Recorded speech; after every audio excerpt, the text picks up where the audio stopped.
Hello, magandang hapon sa lahat. This is Justin Talk News PH. Good afternoon din sa ating mga viewers sa labas ng bansa at most of all dito sa Pilipinas. At bago ang lahat, I would like to request na pakipindot naman yung like para naman gumanda ang channel natin. And then if you like this video, you can share this video to your friends. At ang pinaka-importante right now is for you to subscribe this channel. Doon naman sa mga bago nating mga viewers, I hope you will be our regular followers in the future. Please subscribe kaagad and ring that notification bell anytime na meron tayong broadcast, you will be notified immediately. Dito sa Justin Talk News PH, we discuss very current political issues and we try to give our opinion, our commentaries, our reactions to what is happening in a day-to-day basis in our political spectrum dito sa ating bansa. Ngayon, medyo maraming na nakaalam sa na to, sa topic na to, but still we will discuss about this. We will try to make our opinion, our analysis with regards to this issue. Kasi this afternoon, I think early afternoon, that was almost after lunchtime, there was press conference that was done by E.S. Bersamin. E.S. Bersamin ang nag-conduct ng press conference. And I noticed na dalawang press con na, yung press con kanina sa with regard to the implementation ng aid sa rehabilitation, wala si Claire Castro. And ito naman with regard to the update doon sa mga cabinet secretaries na will undergo courtesy resignation, and there was dalawa ang tinanggap na courtesy resignation and one appointment ang in-announce o binigkas ni E.S. Bersamin sa kanyang press conference this afternoon. So ito ang napaka-importanting pag-uusapan natin ngayong hapon na to. Ngayon, hindi ako nagugulat doon sa appointment. But before that, we have to discuss itong appointment, acceptance ng courtesy resignation ni Medardo Guevara. We are really expecting na mangyayari yan. Dahil alam naman natin ang posisyon ni Solgen Medardo Guevara with regards to the jurisdiction. Kahit na siya ang nagbigay ng advice kay PBBM with regards to the position of the government dyan sa jurisdiction ng ICC over the Philippines, but still, nung after na kidnap si President Duterte, nagstick lang siya doon sa kanyang paninindigan na talagang walang jurisdiction ang ICC sa Pilipinas. Then there was another matter, yun naman yung sa PhilHealth na parang question niya yung wisdom ng Kongreso, particularly the House of Representatives, dahil inaprubahan nila yung pag-transfer ng pondo ng PhilHealth papunta ng DPWH para doon sa construction ng tulay diyan sa Guimaras. So ito yung sa tingin ko, mga dahilan na nagalit talaga sila PBBM at saka si Tambaloslos kasi natamaan sila doon sa mga statement niya. At yung pagsang-ayon ni Solgen dyan sa issue ng jurisdiction, talagang kinagalit nila bullying yan. Kasi siya ang Solgen supposed to be siya ang abogado. He is the attorney of the government. At ang akala nila ni Boying at ni John Vic, the DILG secretary, nakakampihan sila ni Soljin. But ang nangyari, talagang pinanindigan niya ang kanyang previous na sinabi na talagang walang jurisdiction ang ICC over the Philippines. So sa tingin ko yun ang dahilan. At pumalit sa kanya ito si Professor Berberabi, I think abogado, I don't know, parang ito ba yung ano ni Sambuilin, asawa Berberabi na dating Pag-ibig, hindi ko, I'm not sure. Then ang isa yung sa, I think sa CHED, hindi ko ganong kilala yun. So ito yung dalawang inaccept. I don't know kung anong dahilan doon sa CHED na secretary na tinanggap ni PBBM at pinalitan ng iba. Hindi gaano akong concerned doon sa CHED. Ang pinaka matinding nangyari na hindi naman surprising at kahapon nga sa vlog ko dyan dito sa Justin Talk News, sinabi ko na 70 to 80% na si Tory talaga ang ma-appoint as chief PNP. Klarong-klaro naman yun. Hindi ko lang masabi dahil merong 4 na nakalinya doon na mas senior sa kanya. Si Tory is a 2-star general. Ngayon, merong una pa sa kanya dapat na ma-promote. And they are expecting na ma-promote sila. But hindi sila ganyang ka-sip-sip kay PBBM, kaya hindi sila ang pinili ni PBBM. So, lagi namang sinasabi ni Miguel Dia na si baka si Tory ang in-appoint ni PBBM dahil nga very excellent job yung ginawa niya. So mamaya, bakit kaya sinabi na very excellent?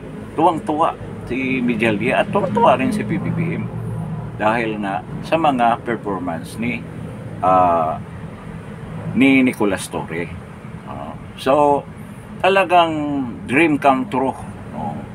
Kung ikaw pala sa administrasyon na to ganyang kakalupit, pwede ka ma-promote kung kaya mong kainin yung mga ginagawa mo. So dito sa thumbnail ko na itong pag-appoint ni PBBM kay Tory is a preparation for the next target. Sabi ni iba, ano bang target yan? Marami namang target, maraming operational target ang PNP, di ba? May target sila against the terrorists, mga criminals, tina-target nila yan na mahuli nila yan, mapababa ang crime rate natin, ang crime index natin, bababa, para walang masabi yung mga tao. Yung mga kidnap for ransom, KFR, yung mga ganyan, yung mga sindikato, sama na natin yung mga hold-uppers sa mga maliliit na establishment. Yung mga drug addict din mga drug pusher, mga drug dealers, yun ang target nila. Diyan sa administrative na trabaho nila, diyan to fight against criminality, yun talaga ang tinatarget ni Tory. Yun naman ang ginagawa niya siguro ng mga nakaraang mga panahon. Pero minsan hindi yan ang ginagawa niya. Meron din siyang ibang target. Ito ay political target. Political target. Siya nga pala talagang nag-endorse kay Tory na magiging chief PNP. Of course, yung boss niya na sa DILG na si John Vic Remulla. Of course, isa rin sa mga nagtulak niya na si Boying Remulla. Kasi alam nila kung si Tory ang magiging chief PNP, walang sagabal, walang makapigil sa kanila kung anong gusto nilang gagawin. Di ba? Kung iutos sa taas, iutos ni PBBM, course through Junvic and Boeing Remulla, sigurado yun kung si Tory ang mag-implement ng utos na yan. Yan nga ang sabi ni ito naman si Boy Evangelista, nagpalit ng balat. No, akala ko anti-crime to. Ngayon, parang kumakampi na doon sa kabila O, di ba? O, yan si pinagyayabang niya na very effective daw ito si Tory.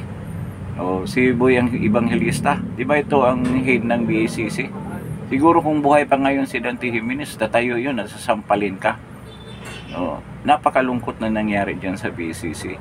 Na ilang dekada na yan, napakaganda ng performance. Tapos, nang hinawakan itong Boy Evangelista na to, biglang nagkaganyan. So, biglang parang iba ang kinakampihan. So, ito, may political target. At yun ang political opposition. At yung mga dissenters, yung hindi sumang-ayon sa palakad ng administrasyon na to. Kasama na yung mga nasa press, nasa mga journalist, at of course yung mga vlogger.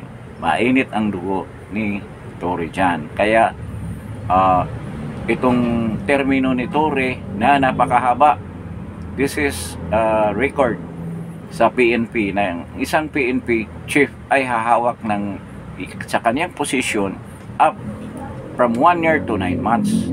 Ganyang katindi ang pribilehiyo na binigay ni PBBM. So kung 1 year and 9 months up to 2027 ang term niya. So magdedelikado kayo dyan, mga vloggers. Kalma-kalma tayo. Mayayari tayo dyan pag si Tory. Ngayon, marami nagtatanong, ito ba ay kanyang gantimpala? Is this the reward for what he did to President Duterte? Yes, siguro. Yes, siguro. Ano sa tingin ninyo? Hindi ba ito reward? And then, pagpasok na sa QGC para sumuko si Pastor Kibuloy at makulong. Yung mga talagang prominenteng kritiko ng administrasyon na to na kung saan tayo ay nakapanig. Kapanig lang tayo sa tama at yan ang panig ni President Duterte at kay Pastor Kibuloy at kay PP Inday Sara.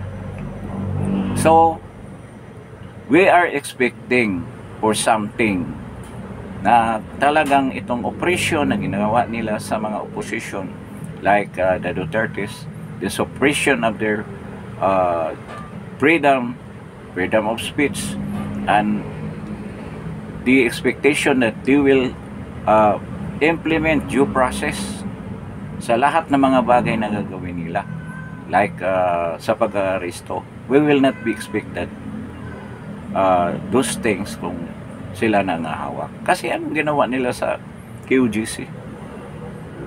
At alam natin, ang nag-utos ay si PBBM. He cannot deny that. Doon sa mga speech niya, lumabas na talagang dinideny pa niya na walang armas, walang mga barel yung pumasok na mga SAP at mga pulis.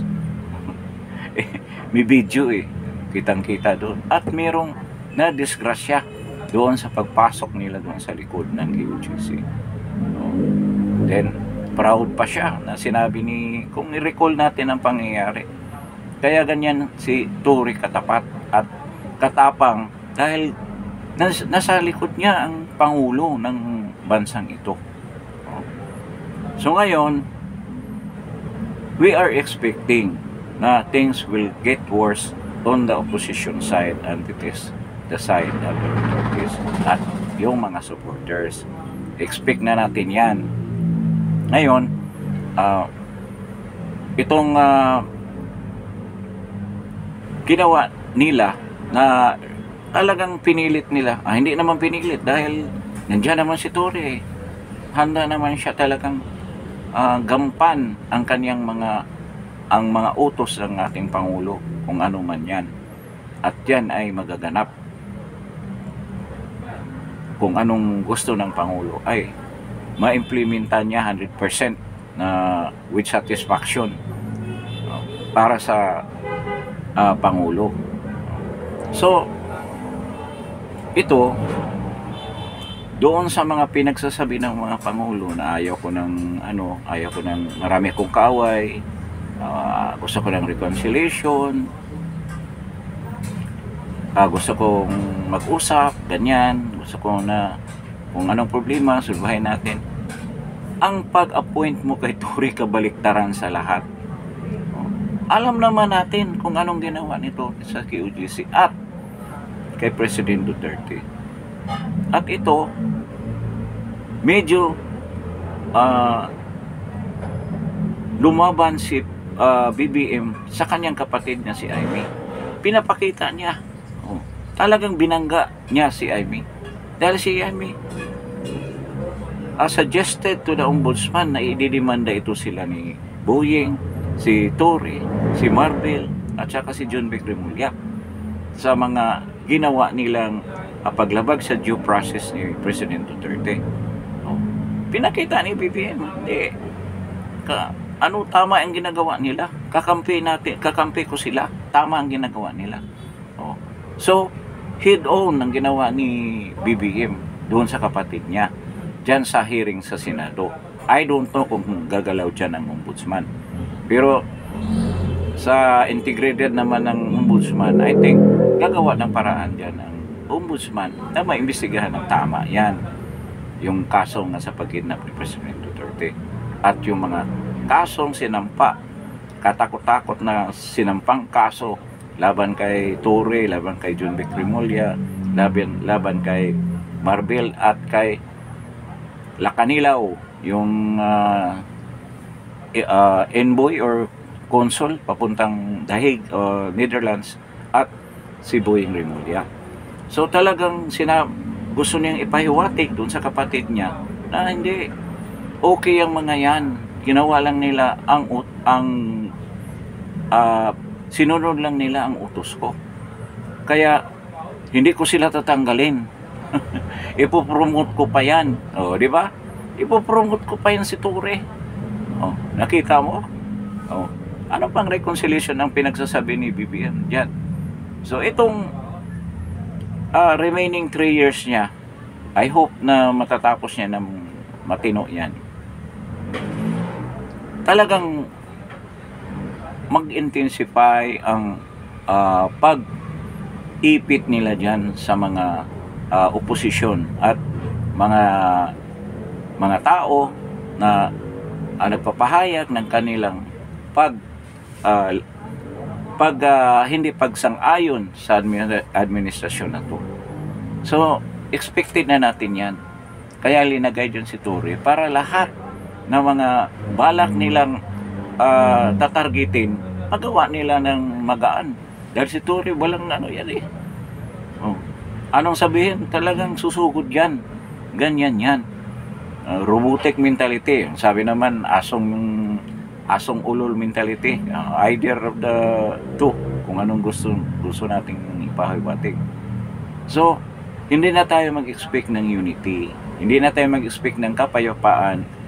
The rest of the term of the president, ang ma-expect natin dyan na marami talagang maiipit dyan, lalo na yung mga vloggers, lalo na ang mga journalist na sa bagay, unting-unti lumabas yung mainstream media, meron na nagsasalita against President BBM kasi expected naman dahil nga sa pagkapanalo nila ni BBM at saka ni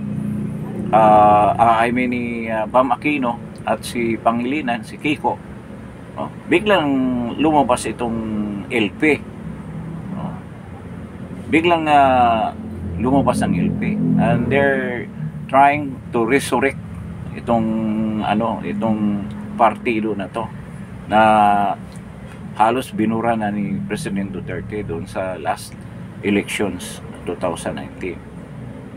So, we're expecting na wala talagang mangyari dito sa with regards to dito sa mga freedom ng mga mga magsasalita. We are expecting na ang operation ay lalo pang gagrabe dyan. So, nakikita na natin kung saan, anong intensyon, kung saan papunta itong mga ginawa ni BBM. There will be curtailment ng ating freedom of speech, sigurado yan. At yan, through yung sabihin na natin na PNP chief na talagang hindi nag-iisip, wala nang isip-isip, basta anong sabihin ng Pangulo, ano yan, implement natin yan kahit sino ka pa. Yung ang sinabi ng iba, medyo yumabang ito si Torre dahil nga siya raw ang kayang-kaya niyang dating Pangulo na huhulihin. Wala daw makagawa niya kundi lang siya. Yan. Pero tandaan mo, boss, General Torre, ang mundo ay bilog. Parang bula ang mundo. Umiikot. Kaya ang panahon hindi pa rin pareho.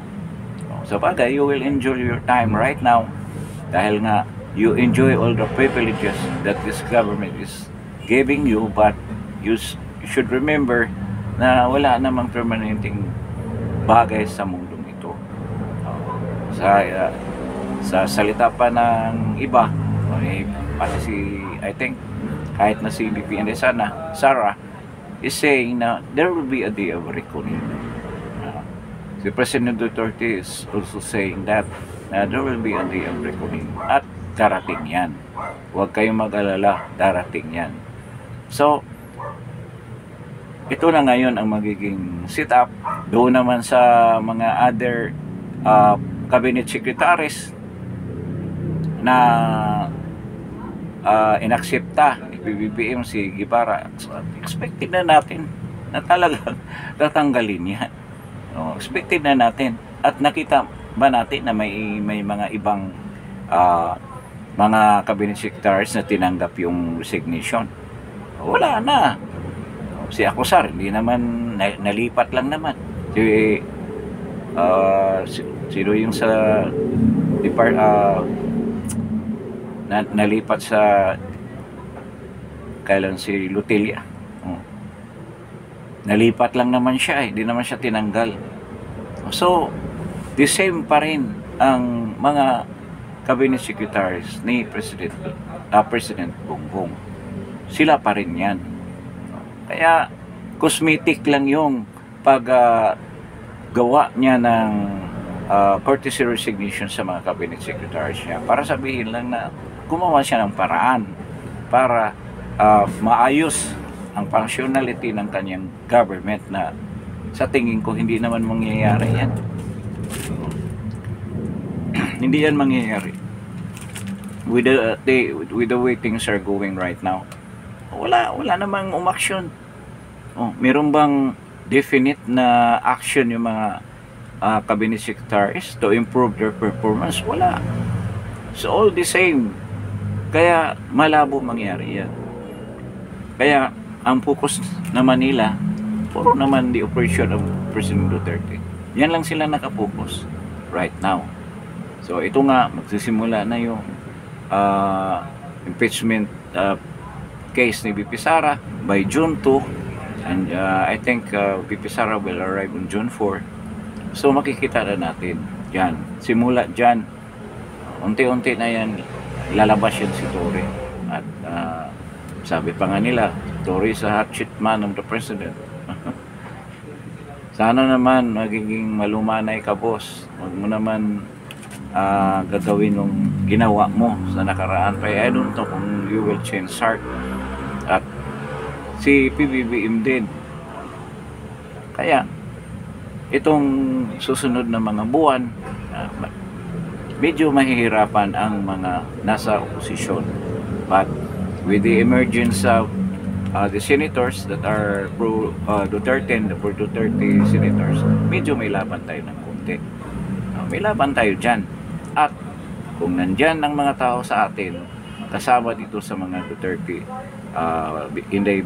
si Inday Sara, hindi tayo mahirapan yan.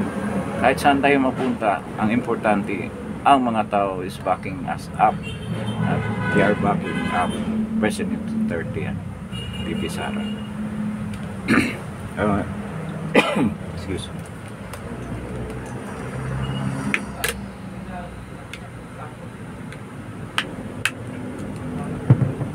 So, with this episode, ito yung pinaka very important issue na i-discuss natin.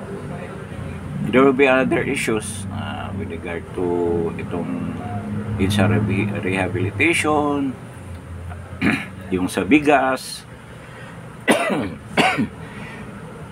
but they are not as important as this issue.